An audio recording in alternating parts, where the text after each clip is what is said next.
Hey, good evening, everyone, and welcome. I am Kyla Hannington with the Prince George's County Office of Human Rights, and it is my absolute pleasure to be joining tonight with our friends, the Prince George's County Memorial Library System, and our favorite bestie from PGCMLS, Nick Brown, who's the COO of Outreach and Communication, who's working behind the scenes tonight in bringing you this very special event. July 26, 2021 marks 31 years since the American with Disabilities Act, the ADA, was passed in 1990. PGCMLS and our office are honored to commemorate this milestone in American history with a special event featuring advocate Findley Eve Holland, who will discuss her experience as an individual with a disability. Findley will be in conversation with Christopher Neuhaus, a special education teacher in Washington, D.C. Both featured guests are proud Prince Georgians. Findley is a young disability activist and writer. She was diagnosed with autism and coexisting specific learning disabilities, dyscalculia and dysgraphia, when she was 7 years old. A later than average talker, Findley was also functionally illiterate into the 5th grade when she found the world of books on CD, and her avid reading career began. In the autumn of 2019, Findley developed severe joint pain and has been diagnosed with a connective tissue disorder. She is currently undergoing genetic and other medical testing for Ehlers-Danlos Syndrome. She was appointed to Greenbelt's Youth Advisory Committee in 2016, where she has worked on such initiatives as successfully lowering the voting age to 16 and raising awareness about human trafficking among youth. As a young person with multiple disabilities, Findley welcomes the opportunity to speak on her experience and to educate members of the public about living with disabilities. In 2021, Findley graduated high school with a 4.0 and will be attending Towson University in the fall. Christopher Neuhaus is an experienced special education instructor in DC public schools. He currently works at Ludlow Taylor Elementary in the H Street Northeast Corridor and is a proud Prince George's County resident. He has worked for DC Public Schools for 4 years and previously held positions at KIPP DC and Bridges Public Charter School.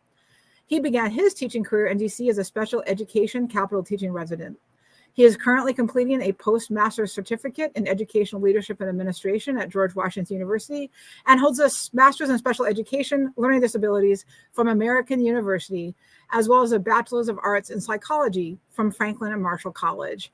He worked as a teaching assistant at Real Colegio. I'm not going to be able to get this, Nick, so you got to pop up. But he's a teaching assistant in Spain, as a Big Brother mentor for Big Brothers Big Sisters in Lancaster County, and was a PIT planning intern at Franklin and Marshall College.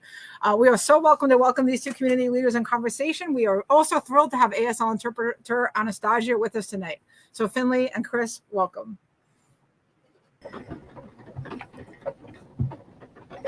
Thank you so much for that introduction. Good evening, Findley. It's great to see you again. Great to see you. How are you doing?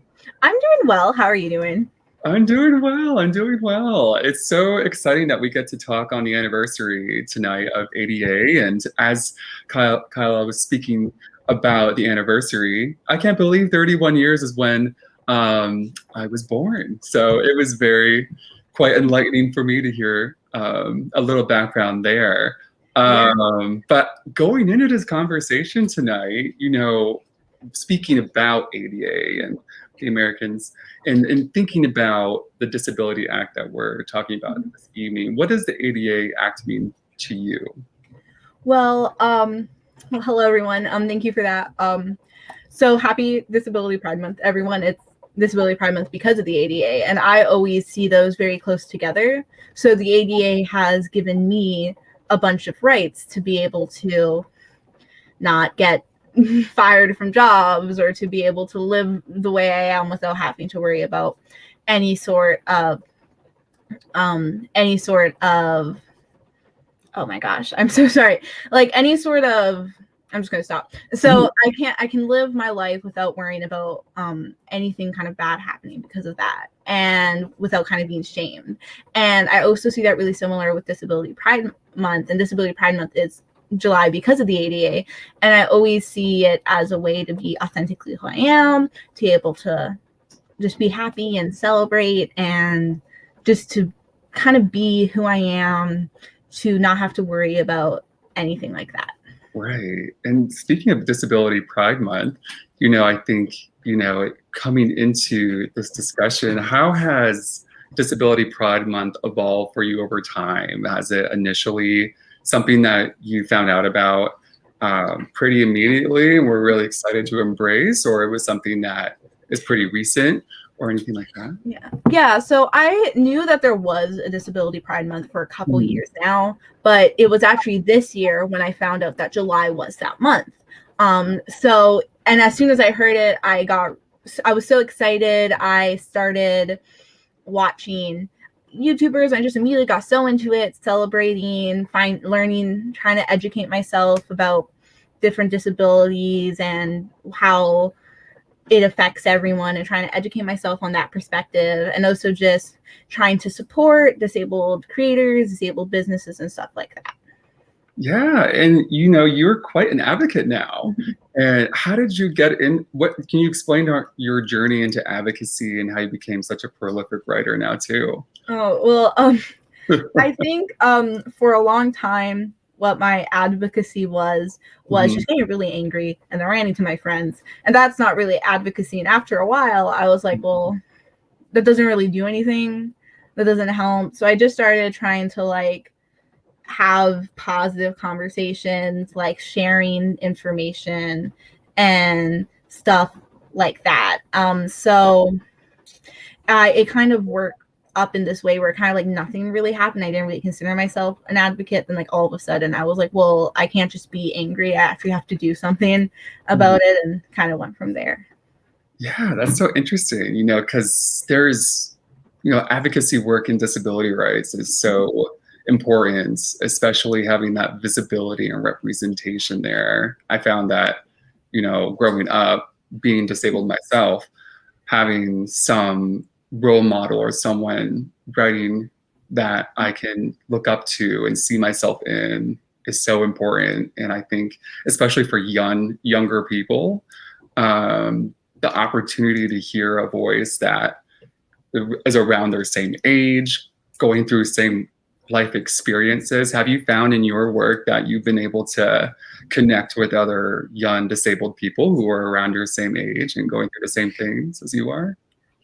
Well, I've definitely felt connective with other people who aren't similar to me, like maybe even people I've never met through this, like just being able to like, see something on YouTube and being like, oh, I really connect, and it's nice to know someone's with me even if they're older than me. And with people my age, I found that once I started talking about my issues, even friends I knew were like, oh yeah, I also have that. So it was also kind of like a way to connect with friends, and like I didn't even know that they had a disability of some sort, because I think there's a lot of times that we just kind of keep it kind of like hush hush almost, like, and not even as like a conscious, oh, I don't want to tell anyone that I have a learning disability, but it's just like not something you mention. And then once I started being like, oh yeah, I have a learning disability, so I have a really bad handwriting and I couldn't read for a while, I had other friends who were like, oh yeah, I have a learning disability. So I kind of felt connected that way. And like even people I know really well, just because it's not something talked about. Yeah, I feel like the matter of just striking a conversation about disabilities is so hush-hush. Yeah. Even to this day, I feel that, there's been more books I've been exposed to, for example, that have more representation of authors and characters who have disabilities. And when I was growing up, I was very much more on the shyer side of sharing my disability to anyone of my friends or even family. But having the experience of going on into college, for example, I was able to connect with so many people that also had a learning disability that they so openly shared with me, and I openly shared with them, and it just struck a connection for me. And I'm glad that you've been able to also connect with other people who are going through very similar things and have similar disabilities too. Yeah, and I definitely think something that happens is this kind of society has kind of trained us that we don't want to mention disabilities. So like something I think that happens as like, maybe like the kid coming to the parent and being like, why is that person in a wheelchair? It's kind of like, oh, we don't do that. And it's because of this. And I think often if someone does do the hush hush, especially an able-bodied person, is they're not consciously thinking, oh, I'm shutting down conversation and learning. They're just like, well, it's not my business, and that can be an awkward conversation. But by doing that, it makes it harder for everyone to then have that conversation, even disabled people with other disabled people, or disabled people with able-bodied people. It can just make it so much harder to talk about kind of this way society has trained us. Yeah, I mean, you put it so eloquently, how society puts that master system down and prohibiting us, or even shaming people from talking about their disability in a way that would connect with other people. And I think that, you know, being able to put into words what your disability means to you, how much pride you have in your disability, and also the fact that, you know, it's something that you own, and you want to make sure that, you know, that you hold no shame because of it. I think that that's something that is so commendable. And so thinking through, you know, this anniversary, and as well as, you know, your own disability, can you speak to some of the, you know, accessible accommodations that may provide you more access to different, you know, whether that be within the school setting, outside the school setting? What has worked for you best in managing that? Yeah, so I have an IEP. When I was in high school, I had an IEP, and part of the IEP was I had a smaller testing site. So like often, like if you were taking an AP test, there's like 100 people in a gym, and it's loud, and there's crowded, and all the noise. While with me is I'm allowed to go into like an office with like one other person or 3 other people, and that itself is just, it's so much. I absolutely adore small testing sites. And in university, I'm going to have something similar where I'm going to take tests in the testing facility instead of in the classroom. And so that's one I absolutely love. Another one is I have time and a half on tests. So like if a test is an hour, I now have an hour and a half to complete a test. And that's really been helpful because it takes me a longer time to read and process what I'm reading or hearing. So that gives me time that gives me more time. Even if I do finish the test in less than the hour, it gives me time not to worry. So that's another really good one that I enjoy. I enjoy that one a lot. It's that same one as well. Time and a half is it's a great one. I'm not a fan of time tests anyways, so having the extra time makes it amazing. And one I have, which I use I can't stand for a long time, super long time, and I can't really do stairs because of my connective tissue disorder. So one that I had is I had a key to the elevators in my school, so I didn't have to use the stairs. The elevator wasn't perfect because it's a very old building. It's a very large building, and there's only one elevator, but it was still nice to have that access. So like on days when I was in a lot of pain, I could like, well, I'm just going to take the elevator. I might be late for class, but all my teachers are aware that I'm late for class because of the elevator. Right. So I think those are ones that I think are the reason where I am today, is because I've been able to have this extra support in like testing and classes, and even just like walking. Yeah. I mean, something I always teach my students is to advocate for their accommodations, and to ensure that they have that instilled courage to speak up about their accommodations, and speak in a way that, you know, allows their teacher to become more educated how to support them best. And, you know, growing up, that was something that, you know, when I would meet a new teacher or someone that I was working very closely with, I'd make sure to have those accommodations, you know, already set to go, and speak with that teacher. How is being in high school, you know, and as you're going to college, how has that been in communicating your accommodations to other teachers and or adults alike that you work closely with? Yeah, so in high school, I had a mostly very good experience about getting my accommodations, because like if you would search my name up in the system, it would be like Findley Holland IEP. So it was very clear to all my teachers that I needed it.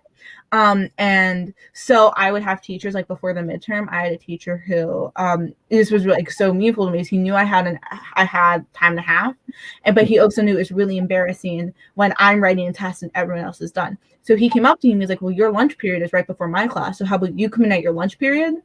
And then if you need the extra time, you can finish the test in my class and no one will know. And like, that was something that meant great, is how he just talked to me privately, and he didn't like shame me. So I had a bunch of teachers like that who like just, it was amazing, where like I didn't even have to like go up to them and be like, can I have my time and a half? Or like, can I be in a smaller room? They're like, we already got you. And when I did have to do that to teachers, it was always like, oh yeah, totally, here, we'll sit you in like the back, because like it's like a lab, so there's 2 parts of the classroom or whatever, and it's always been really easy. In high school, I had one experience when taking the PSAT where they didn't give me my IEP, and in fact refused to give me my IEP, and because they were like, oh, well, you're not on the time and a half list. But I was on the time and a half list, they just didn't have my name down. So I think that was, and I ended up fighting for it and got that test score like revoked. So like, if you look at me, it's like Finn didn't take the PSAT, but I did. But it's just because, and I did horribly on that test as expected, because I had a significant amount of time less to complete it. So I think that's the worst experience I've ever had with not getting my accommodations, is when, and some issue happened, I don't know where it went down, but where they didn't have my name on a list and they wouldn't look into the system and just like check. But when it comes to university, I'm not in university yet, but I had a meeting with the accessibility and disability team, and that was really great, because when I entered it, I was really afraid that like, oh my God, I'm gonna have to fight for my right and be like, this is why I need time and a half, or this is why I need to have access to an elevator. But I showed up and she was like, oh yeah, you 100% need that. Let's just figure out, let's just put that on your record. And I think that was also a really positive experience, is the teacher just believed me, which, and I didn't have to prove it, because it was already on my record, and she wasn't like, and she just really trusted me. She wasn't like, I think you're lying, and how I sometimes worry that people are going to think, like, they think I'm exaggerating. Whereas she just like trusts me. And I think that's something that's really been great, is when I'm just being like trusted, kind of like I do have to advocate, but most of the time I don't, because in the sense of like fighting, because they just trust me.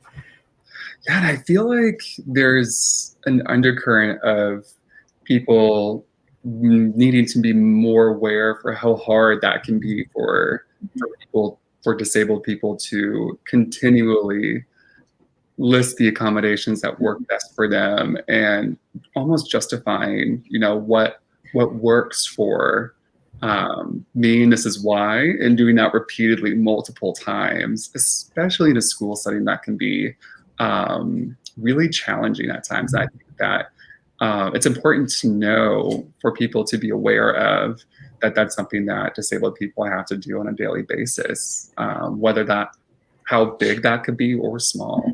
Yeah, and it can almost sometimes feel a little bit like medical gaslighting accidentally, where like I come to a teacher and I had one once where I went to a teacher and I was like, hey, I really need a chair for this presentation. And the teacher went, oh, but you're only 16.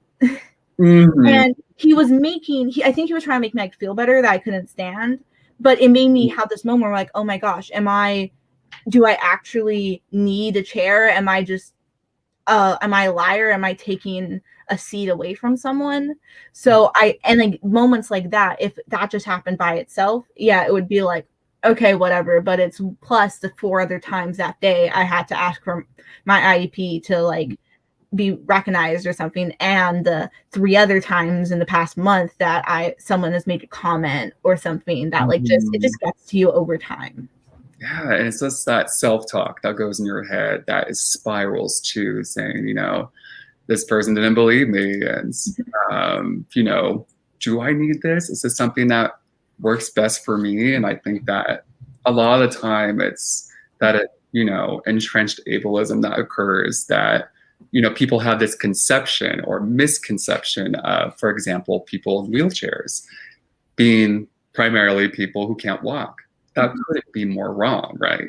Yeah. So it's like one of those things that I think are in society, there's such a binary way of looking at things, for example, how they, portray different people who are disabled in the media, or, in everyday life. I think that that's something that needs to improve because there's such a spectrum within our disability category. Yeah, I mean, I think that's definitely true because, like, if I say I'm autistic, yeah, I think I don't look like what you might think an autistic person is. Like, if you hear autistic, you might think Sheldon Cooper from The Big Bang Theory or something. And just that alone, if there was one example of that kind of stereotype, it wouldn't be annoying, but it wouldn't be hard. But if every single autistic character you ever see is the exact same kind of like emotionalist, doesn't get jokes person, then it starts to seep down to what we actively expect people to look like. Because 26% of American adults have disabilities, and only 56% of those people use medical aids or devices of some sort. But I use medical aids and devices. I have a DMO suit, which I'm not wearing right now, which is a huge bodysuit. I have braces, which are like orthotics, and I have earplugs that I sometimes wear, but it's not obvious most because I don't always wear it. So there's a huge amount of the disabled population that have invisible disabilities.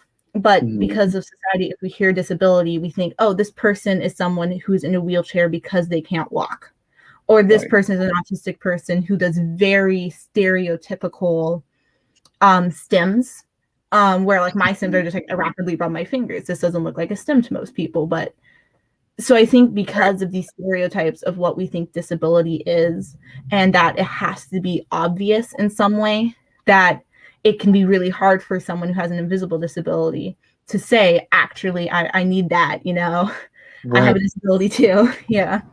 It's amazing that, 1 in 5 people in the United States have a disability. I think that that's something that is a statistic that needs to be shared out more, because I think that a lot of misconceptions come from the fact of what have I been exposed to? What are my assumptions of that disability or that person with a disability? And, as a practitioner in education, it's always on the back end of my mind whenever we go into, ensuring that we're doing that student justice, ensuring that, we're not holding on to long-held assumptions or biases that could influence us to be persuaded to go one way or another, guided by the data that we've collected. I think that, there was a recent special on 60 Minutes. I don't know if you watched it, it was a restaurant that employed autistic adults, and 18 and up. And it was one of those moments that I feel that the coverage of that restaurant was neat and needed, but at the same time, it led itself to say, oh, look, this is a group of white men who speak monotone, who are autistic. And there was no representation within that sample. There was no other lenses of looking at other work sites, other states, or even just other, groups of people, a more diverse sample. I think that was a missed opportunity. Yeah, and there's something which I'm sure you have heard of, but there are probably people out there who hasn't, called inspiration porn. And that is essentially making a disabled person and their accomplishments only important because they're disabled, and using that accomplishment to be inspired. And I think that almost, when I heard that, that's the first thing that came into my head. It was like, oh, well, that's just inspiration porn, because it felt like, look at this. How I heard it, I kind of heard it as though, look at this restaurant employing only autistic people. Look how amazing they are. Instead of, look in this restaurant employing autistic people because it's the law. And that's nice. And I think by having that special, just from like the 30-second blurb I heard from you, it's important to have the special as a way to say, like, look at autistic people being normal human beings because they're normal human beings. But it's such an easy coin to fall into the the kind of the, like, oh my gosh, we should be so proud and so happy that these disabled people can live a normal life. And I think that when it comes to disabled people, there's a line, and the line is you either fall on one side where it's like you're special because of your disability, because we're often trained that disability means you're like less than, or you can't do as much in every single department, or it's either your inspiration because you're doing what a non-disabled person can do, or, well, you're kind of a tragedy because of your disability, because you can't do what a able-bodied person can do. And I think it's a very thin line. Yeah, and you said it so well. It's these media opportunities to emphasize, oh, look what they're doing. They look so great. Oh my goodness. And I'm sitting there being like, well, let's respect them as human beings too. I think that that people with disabilities have so much to offer to any organization, whether that be a large organization or a small. I think that, even though within my own work as being a special education teacher, it's interesting now being on the other side of things, where, I'd be the student going to the IEP meeting. Now I'm leading the IEP meeting in conjunction with an entire team, where, we're all different individuals coming with, different lenses and expertises. And I think that, there's a beauty in the sense that we can collaborate on such a great level. And I can come in with a knowledge set that most people on that team don't have. And I think that a lot of the time, when we're talking about providing more access for people with disabilities, for disabled people, it's important to also acknowledge that that person who has a disability, that disabled person, should be at the table. There's often, different events that I've been to that it's not even clear if they even thought about reasonable accommodations for a variety of people, whether that be a physical accommodation or providing a more sensory induced space. What are your thoughts on that? Yeah, I think it's really important to have disabled people in every setting. I think it's like there are countless events that aren't accessible in some way, shape, or form. Like either they don't have live captioning, either they don't have a sign language interpretation, and we have a wonderful sign language interpretation here. Thank you so much. Or they don't have a if it's like a huge group thing, maybe they don't offer water. They are like, well, we have water, but we actually have more alcohol than water. But like, I can't drink alcohol, and I've been prescribed by a doctor to always be drinking water. Like, I have like an almost empty cup here because I've just been drinking water this whole time. And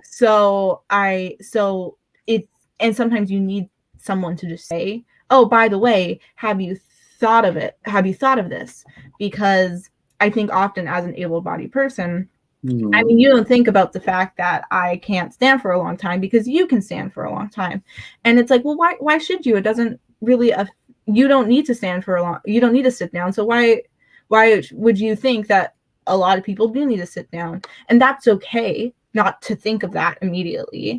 But that's so important to have that disabled person there to be like, oh, do we have chairs or do we have free earplugs for people with auditory processing issues? Right. Like I have so many different types of earplugs. I'm always prepared because when I go to places, there hardly have any. And I think another really important reason, and that's true with any situation, I think is really important for having a disabled person. So just to offer perspective that isn't always thought of. And I think another really important reason why disabled people should be in an environment is there are so many words and sayings and things we do as a society that originate from a hateful place against disabled people. Like there are countless words I can use. I'm sure we've all heard them. I'm sure some of us have said some of these words today. I know because they're so common in our vocabulary, like the word dumb or that's lame. These are all words. And there are some that I'm not going to say on air just because they're really hurtful for me and a bunch of other people. And like these words come from a really from a place towards disabled people. And I'm still working on getting these out of my vocabulary just because they're so ingrained. So by having a disabled person on staff, there's a higher chance that you'll have someone, like if you're writing something or you have a speech, for them to be like, oh, you might actually not want to call this lame, you just might want to call it that's disappointing, because that's ultimately what that word has become, but it originates from someone with a physical disability. So let's change it. And I think that's another important reason to have disabled people. But I also think just another reason to have disabled people is like, we're awesome people. And we're just normal people. And you're going to miss out so much if you're afraid to hire disabled people, because we can bring so much to the table like everyone else. Yeah, and I continually reinforce to my kids how much words matter. And I'm very intentional in ensuring that it's not just my group that hears that, but it's also the classes surrounding our kids also hear that as well, knowing that there's simple one-word phrases that are just so ingrained in demeaning and shaming disabled people is, it's just so important to be aware of what those are. And it's so shocking to me sometimes how this is still, there are still conversations I'm having in 2021 that were being had in the 1990s surrounding the whole inception of the Americans with Disabilities Act. And, even when I'm on an IEP team, I'm always very mindful of, ensuring that we're speaking in language that is a strength-based language, a supportive language, because I think that there's so much ingrained in our society about talking only about deficits. And I think that there is a point where we have to also leverage strength, and talking about strengths of disabled people is so important because we have so much value to offer. And for someone to see a strength in you is just one of those moments that, it gives me a lot of joy if someone sees a strength that maybe I've been working on. My disabilities are more so, I have, cerebral palsy as well as a reading-based disability or a language-based disability. And the fact that, someone saw, it was a while ago, but someone saw the fact that I was working really hard to speak Spanish and how hard that was for me because of my learning disability of being a language-based learning disability. It took me a really long time to get into the Spanish language, but now I've gotten to the point where I could speak conversationally, have those interactions that I've been able to also offer to my students and families who do speak Spanish and have that level of access there. And I think that there's so much pride that we can have in ourselves of being just awesome people, like you said. Yeah, I definitely think so. I think definitely think some of the best compliments I've got are just people noticing things. Like I get compliments and these people don't even know they're saying it, but as mentioned in the introduction, I couldn't read till 5th grade. And I'm a very good reader. I have 2 bookshelves over here. Like, I love to read. And I get these comments from people who are like, oh my God, you're a very good reader. And like, it hits me so much because I'm like, oh my God, thank you. I couldn't even read like 7 years ago. So I appreciate that. Like, it means so much to me because even though they're just like, oh my God, you're reading another like 400-page book. You're a really good reader. Obviously, I'm just like, oh my God, I am a really good reader. Thank you. Like, it means so much. And I think part of the reason it means so much is I do want to put on record, the word disabled and disability are not bad words. However, society, I think a lot of able-bodied people hear the word disabled and they think it's negative. And then they're like, oh, we shouldn't use it. I'm going to start using words like special ability. And I absolutely hate all those substitution words. Like, I can go on a rant on that, but I'm not. But like, so I think it's also because of our society is also, I think it was a very short period. And I think we're coming out of it. Is this kind of like, let's say special ability or different abilities instead of disabled. It dug into this idea that, well, disabilities are bad. So if I'm talking about your disability, I can only be like, oh, it's hard for you to understand topics sometimes, not you can do this. So I think because the word's not a bad word, but our society has trained us into, he has heard the dis and has started to associate it negatively, even though it's not a bad word. It's like, I love that word. I say it all the time, disabled, right? Like, but it's just the way society has kind of saw it as this kind of negative thing. Yeah, and this is quite a trend that I've been noticing recently of, you know, I will say, you know, at the very beginning of my teaching career, you know, I would be in meetings where people would be stumbling across of how to describe how their student is doing in the classroom in terms of their disability, saying, oh, the student with the exceptionalities is doing X, Y, and Z. And I'm sitting there being like, you know, disabled's not a bad word. And I think that, you know, we can spend a lot of time censoring ourselves. And it does not, it asserts this belief that, you know, we view our disabilities as a bad thing, which we don't. And I think that, you know, there's been so much evolution with identity first language versus person first language as well. And I think that, you know, I'm really loving that we're getting to a point where we're de-shaming these words because they're not bad words. And especially, you know, a very recent, maybe not so recent for the autistic community to refer to the word autistic as not being a bad word. And I think that I come across that all the time where I have to have, you know, some good conversations with people around me that I'm like, you know, you can say autistic, it's not a bad word. Disabled, not a bad word. I think that, yeah, that evolution, how has that been for you in terms of, you know, seeing that trend and seeing what's going on in that sphere of disability advocacy? Yeah, I definitely think the starting to become more acceptance of the identity first, autistic and disabled. I've definitely started to notice that, because I think for a while, and I think people still think this, is they're like, well, we don't want to say autistic or disability because that's not who you are. You are not disabled. You are a person with a disability. You are more than that disability. And I'm like, well, yeah, that's true. But for me, being autistic and being disabled, it affects me so much. It affects me. Well, if I get invited to a party, I have to be like, well, should I bring one water bottle? Should I bring two? Should I bring any water bottles and just assume they should provide for it? Should I bring my reusable headphones, my Commerce? Should I bring my single-use earbuds? Should I take a shower beforehand? Because if I take a shower beforehand, I'm going to lose a lot of energy because I can't stand for a long time. So should I take a shower, or should I just go in with greasy hair? Like, it's something I think about a lot. So it really defines who I am, because it affects me so much, not in a negative way. It just affects me so much.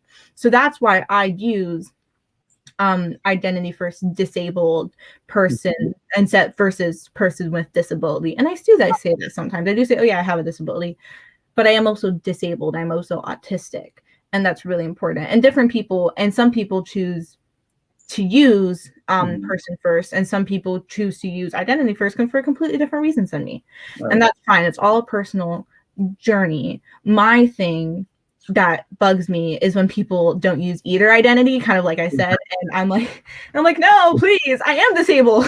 I am a person with disability. They're both true. Let's not get into the special ability thing, because yeah, like, let's just ignore that stuff. They're my exceptionality. No, it's okay just to say the word. And also, I think one thing is, if you say a word that's bad, I'm probably going to correct you, and I'll probably do it in a really nice way, but then, you know. So if you say, you know, like, if you say disabled, thinking disabled's a bad word, I'll probably be like, I actually don't like when people use the word disabled. Or when that does happen is if someone says special ability, I'll be like, I don't like special ability because it erases all the discrimination we face. Right. Please use disabled when talking to me, at least. Please use that word, because I am disabled. I don't have a special ability. I'm just simply disabled, you know, like. Right. Yeah. And that's so important. I think, you know, every year, you know, when I have a new student in my classroom, and I'm lucky to be able to be with my kids for 3 years.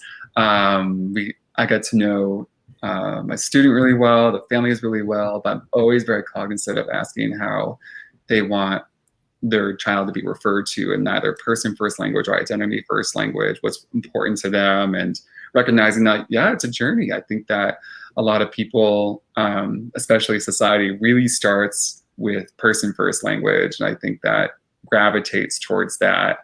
But also recognizing that, you know, there's a way that other people like to be referred to as well, through identity first. And I think that recognizing when someone explicitly says the way they want to be referred to, and I think that it's so important for us all to take a moment to recognize what those two terms are, having that common language. I think, you know, with any trend that has new vocabulary, you know, it's not necessarily new, but it's something that I think has had more awareness in the last few years than when I was growing up. You know, and, you know, when I was growing up, it was mostly, you know, like you were saying, the students with exceptionalities, special abilities, all of those things, which the intent is there. I can see the intent, I can hear the intent saying, yes, I am special, sure. But I find a lot of strength in my disability and how much it's offered me in life. And I think that there is that piece too of, you know, we find ourselves in a position where we feel lucky that we have an ability to learn differently, to see the world through a different lens. And I think that, you know, I wouldn't change it any other way. Yeah.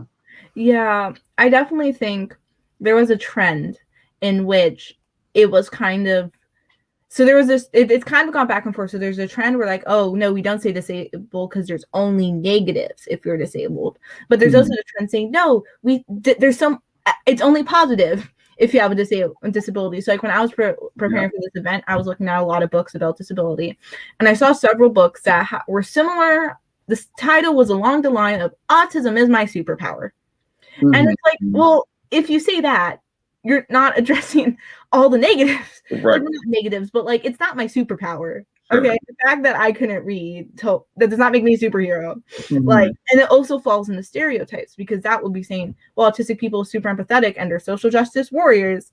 If that's why I'm a superhero, well, not all autistic people are super empathetic. Like, so there was this one side where it was very much like, let's only focus on the positives.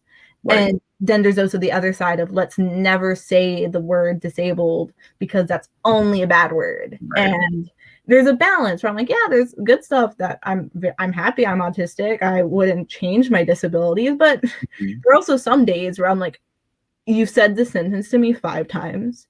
And I don't know what you're saying. Like, and that does not make me a superhero, just as me being empathetic does not. So it's like, it's a balance, because I think to get lost in toxic positivity is definitely one of those things that, you know, for me, even recently, I have to recognize when I fall into that toxic positivity trap and be like, what am I not acknowledging? And it's so important to acknowledge when things aren't going well or aren't, in a certain sense. You find that, for example, my disability being language-based, there are a lot of times where if I'm switching between languages, for example, in Spanish, or I'm reading a book and finding that, you know, I have to reread a page maybe 4 or 5 times to fully grasp what's going on, because I'll get lost in the literary constructs of the book.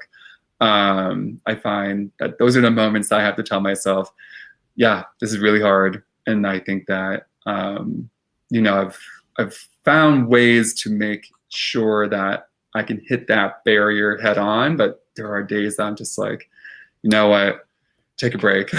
It's just, there's a lot going on in your head, and distance yourself from that task for now, just because that barrier right there, you just have to recognize when your disability is, you know, hitting that wall, and you're just like, maybe tomorrow I'll have that energy there and such. Yeah, and I think that's also okay, because there is this, many autistic people do this thing called masking, which is where so I stim like this and I go like this, and I have poppets that I could just go hours going like, But like when I'm in public, and I get really excited and I shake my hands and I info dump all the time. But when I'm in public, I stop. I often keep my hands on my side. I never have my pop-it with me. I'm making intense eye contact, even though I absolutely hate it. And that's something I do. But because of that, I get this thing called burnout, which many autistic people are, where I'm just like done. I'm like, I just have to lie down and listen to an audiobook that I can't even pay attention to. So there are two sides, I think, of like kind of like what you're saying. Like there are some days where I can live a life fairly normally. And there are other times where I'm like, my disability is very much in front of me. Of like body pain. There's some days, like I work at a summer camp. So there are some days where I'm taking like 15,000 steps a day and I'm good. And then there's other times where I'm like, I'm going to sit in my chair and the kids are going to run and no one's going to talk to me because I'm in so much pain. Like it is very episodic in that sense. Yeah. No, you put that balance there. It's just, it's very much present. But you know, we are at the point where we have some questions coming through. So, you know, the first one is about depression, and depression is a recognized disability. And as someone with depression, I struggle with deciding if I should declare that I have a disability when applying for jobs or not. I'd be curious to know your thoughts. There's probably a lot to unpack about why a person may not declare. I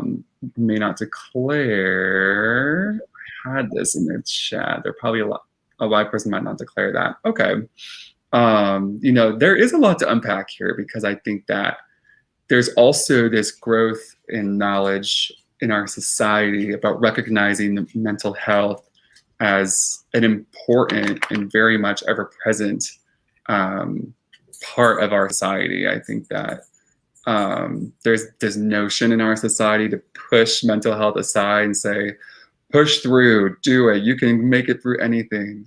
However, we do have DSM related disabilities within mental health that are very much not fully visible.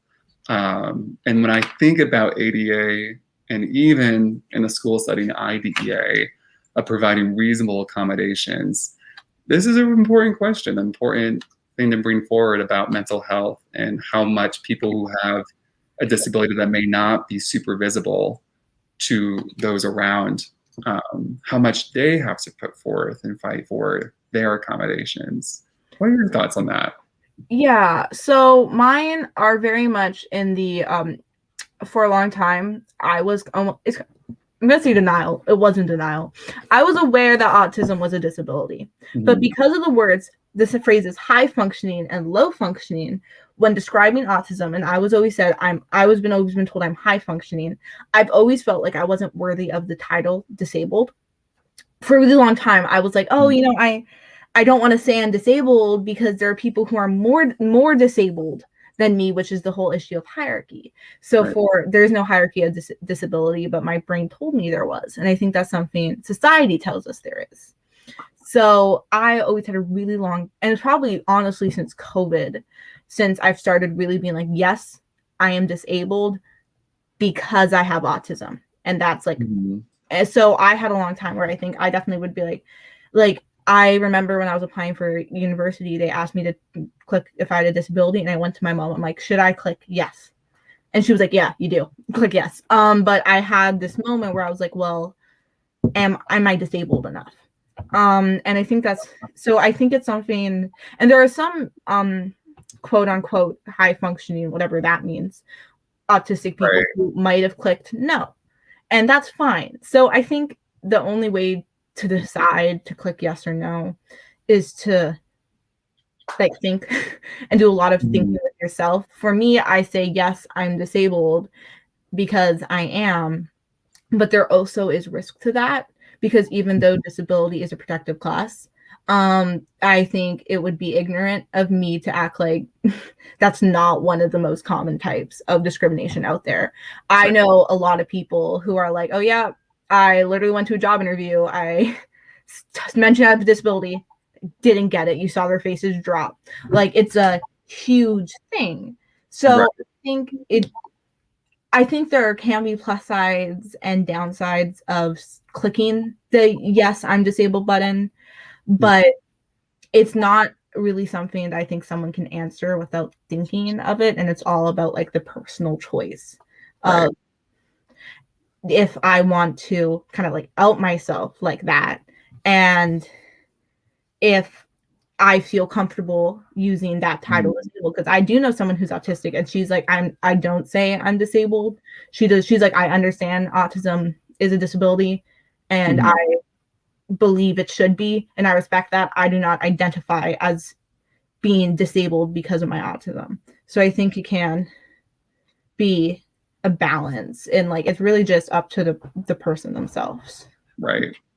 And, you know, that's so important. It is such an individual decision for someone to make, to declare that they have a disability and to share that openly, especially in a work setting. I think that, you know, there's always so much pride that we do take in having a disability, but there's also those moments where, you know, you can gauge your workplace and see how much do they support their employees, and especially those who are disabled. I think that, you know, overall, I think that as a society, there's so much growth we have to make in mental health and ensuring that, you know, even how mental health is so inextricably linked into all of our lives, recognizing that, yeah, I think that it's important for that person to take some time to think how open they want to be about it, and then they go forward with that. I completely agree with that. Yeah, because I saw a quote once. There's a YouTuber I love called Jessica Kelgren-Fozard. She's disabled, and if you want to know more about disability and chronic illness, all that, I highly suggest you guys check out her Instagram, and her YouTube. But she has a quote where she says, "Being disabled and coming out as disabled is very similar to coming out as gay." She's a lesbian. She's like, I can often feel those are very similar situations because you have to do it multiple times. The response can be very positive. The response can be very negative, and it does get you. And like, I think that's very true. So like, during the pandemic, I was very lonely, and I made a Tinder profile, and I started talking to someone, and I went, by the way, I have a connective tissue disorder and autism, and he went, oh, don't worry, everyone's that's normal. And I'm like, that's the worst thing you can say to me. The worst response, you know, like, and he was trying to be nice. He was trying to like, oh, I hope that's not a place of insecurity. And I'm like, well, it kind of is, because I get responses like that.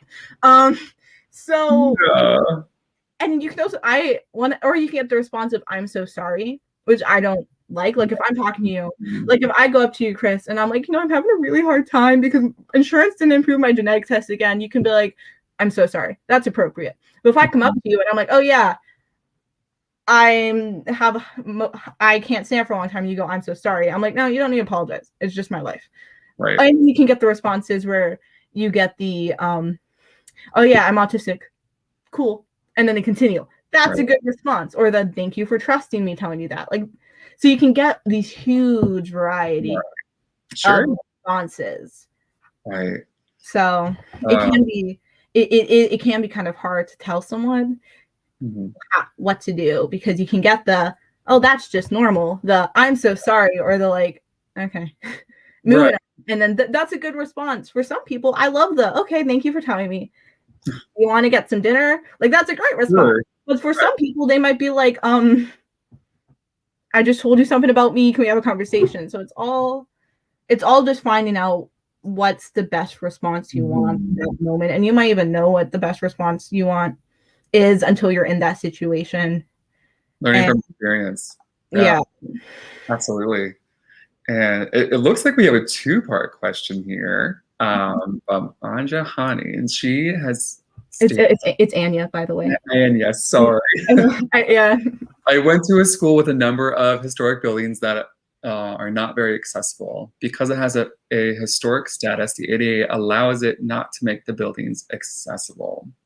How do you think disability advocates and historic sites can work together to find accessible solutions while maintaining the historic site? Great question. Really good question. Really good one. Really good question. Oh my gosh. I think that's a really hard question too. Yeah. Yeah. I don't know. I think there are ways to make every building mostly accessible. I think it depends on the situation. Like if because the building is 200 years old, you can't add an elevator. Well, could you add a temporary ramp up the front stairs? Like, can you have like a metal thing that you put down and someone can walk up it? Because I know many old buildings have that the first few steps. Could you have a chairlift up the stairs? And those are just two very basic forms of accessibility. Yeah. But I don't really know. I don't think I can answer that without thinking for a while. You know what I hope, as you were speaking, I was thinking about when I'm in school or working with my kids in the classroom, we have a framework to work with to provide our kids with greater access to the curriculum, and it's known as Universal Design for Learning. And I use that framework for really everything in my classroom to ensure that I'm providing my kids the optimal access to whatever we're doing in the classroom. And there's a spectrum of access, and I think that in historical sites, such as any building that's like 200 years old, maybe older, maybe a little bit younger, I think it's important for organizations to have a building or at least a working framework for how they are providing greater access to the resources that are in their building. And I think that looking at it through a lens of whether it be a physical accommodation, providing, supports for blind, deaf, or hard of hearing, looking at the spectrum of disabilities, it's so important to look at what is your framework, what's your working framework to ensure that you're providing as much access as you are able. I know it's hard to provide access to the oldest buildings that may not be able to input all of the resources and accommodations that we wish they would put in, but at least for a way for them to communicate what they are doing in their historical sites. Maybe some institutions have a working framework they're using, maybe some are working towards acquiring one, but I think that's probably, as I'm thinking and processing that, that's probably where I go. Yeah, and I definitely think one thing is if for whatever reason you can't make it accessible, like with a chairlift or having a portable ramp or an elevator, something in like that sort of sense, I think something will be rotate classes then, like, because believe this was a university, like see if you can rotate classes to more accessible areas. So like with adding on to the need of an elevator and you can't have one, my little story, if you can't have that, being like, okay, well, how about this semester we're going to have freshman seminar downstairs, and this one in replace of that classroom, maybe we'll have education from a liberal perspective. And then so that way, even if the disabled people will still be able to try and get through it. You're just trying to like rotate everything around to, even if one person can get to one specific classroom or area, they can get to another one. And then of course, if you're doing any, I think one is, well, if you have to do any renovations, like, oh, if you have to replace this wing of the building. Right. That's a great example to make it. That's a great use. Then make it accessible. Then, so I think it's just, yeah. Well, we have our last question here from Mark Hannington. Have your peers been supportive? Have you ever felt picked on because of your disabilities? How have you handled such problematic situations? Well, for me, I think I have a lot of supportive peers. A lot of peers, like I work at summer camp, and I have a lawn chair that I use because I can't stand it. Just walk around with a lawn chair and I sit it down. And like I think a situation like today, I had a camper can be like, can we all sit down because you're playing a game? I'm like, nope, we're standing up. I say as I sit down in a chair. And he's like, well, you're sitting down. That's not fair. And my other counselor, he went, there's a reason for that. Don't worry. And the kid was like, okay, and moved on. And like I think like that, just like it's just been like a really great, he got me, because it can always be really stressful when someone says that, like how the picked on type thing is. I was on the metro once and it was really crowded and I was in so much pain. I was sitting down and this old woman sits next to me and says, well, you should really offer that to someone who needs it. And I was so shocked, I just stood up and I like leaned onto the bar, and because like I didn't, it can feel so, it feels so like demoralizing kind of. And so like I was kind of by myself in that situation, but like I wasn't able to say, oh, actually I have a disability, so that's why I'm here. I also didn't need to tell you why I'm sitting down because that's not your business.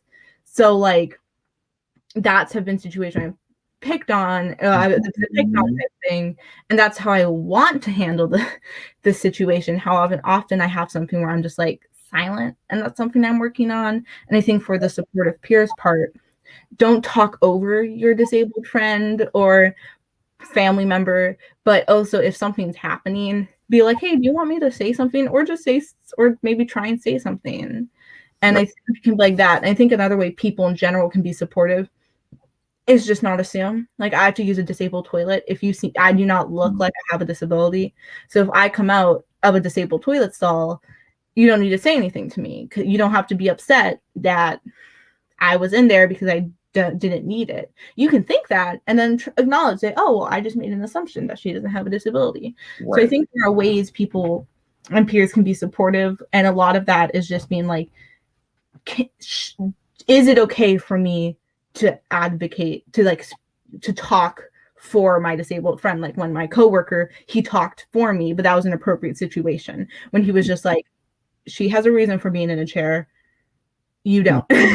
And so like that was a time to kind of to talk for me, or to just educate yourself, or to not make assumptions. If you catch yourself being like, well, that young person just came out of a disabled toilet, do they need, that's so rude of them. And they'll just, and catch yourself if you're thinking that. It's okay to think that, as long as you catch yourself and then learn from it.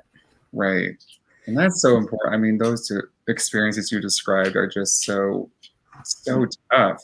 And it's so important to have that close-knit group of people that know you through and through and can support you in the ways that you didn't think they could support you, but also ensuring that, like in society, there's so many assumptions people have about disabled people, so many misconceptions they have, such binary ways of looking at people who have disabilities. And it's just one of those moments that, as you're describing the subway scene, it's just heartbreaking to hear that someone would come up to you and speak to you in such a way. And so, this person was probably thinking they were being an ally. Right. So I think disability, I think disabled people is such an interesting kind of group that I think often when we talk about being an ally is often hearing speak up for someone. And I think that's true. But when it comes to disability, an advocate can also often be just not commenting.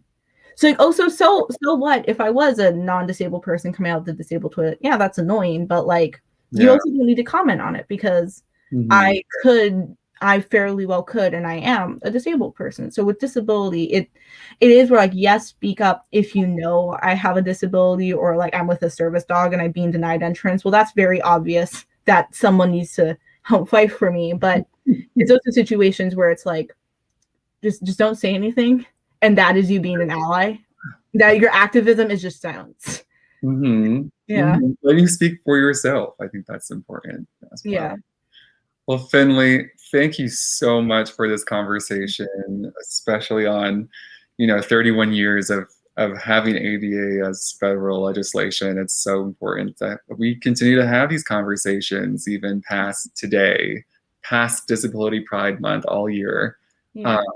But I'm just so humbled to be able to have an opportunity to speak with you on this platform with PGCMLS. And I'm going to call Nick back to the screen, but thank you so much for taking the time to talk with me tonight. I really appreciate it. Of course, thank you. It was a wonderful conversation. Well, everyone, thank you so much for joining us, and thank you to Findley and Chris and Anastasia for all of their participation in tonight's program.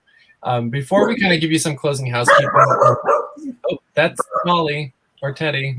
You can probably still hear them in my camera. So we have a little confession to share with everyone who's tuning in. Kyle and I did a family swap tonight, and we got to take a break and not be on camera the whole time. And Chris happens to be my partner, and And Finley is my daughter. And they have both been part of the extended household unit supporting a lot of virtual programming for a long time now. We're on like month 17, 18 of this. So we're really grateful to everyone who has been behind the scenes and keeping life going for the two of us and for everyone on our respective teams. So one thing that we want to leave as a parting bit of I don't know, food for thought. ADA is about bare minimum compliance, and that's not a goal, right? That's something that is a part of a journey towards becoming more accessible for everyone.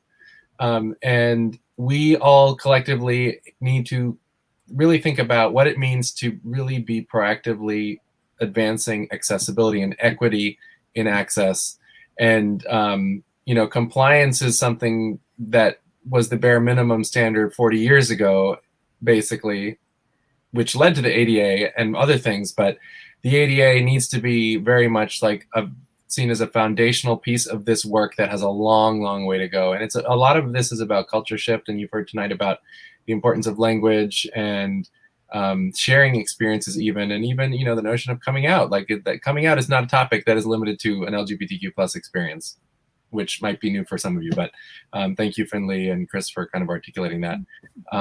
And our two agencies, the library and the Office of Human Rights, are two of the agencies charged with supporting Prince George's County residents and customers who use our agency. So the Office of Human Rights in particular, if you have a need for better access to any county service, they're your go-to friends, right? They're here, and there are neighbors who are here to help us make sure that we can access the services that we are all investing in, because that's what county government is. It's local government, and we're here to take care of each other. So if you ever need help with anything, you can contact the Office of Human Rights, you can contact the library, you can contact 311, and hopefully you'll get directed to the people that can give you the exact service that you need.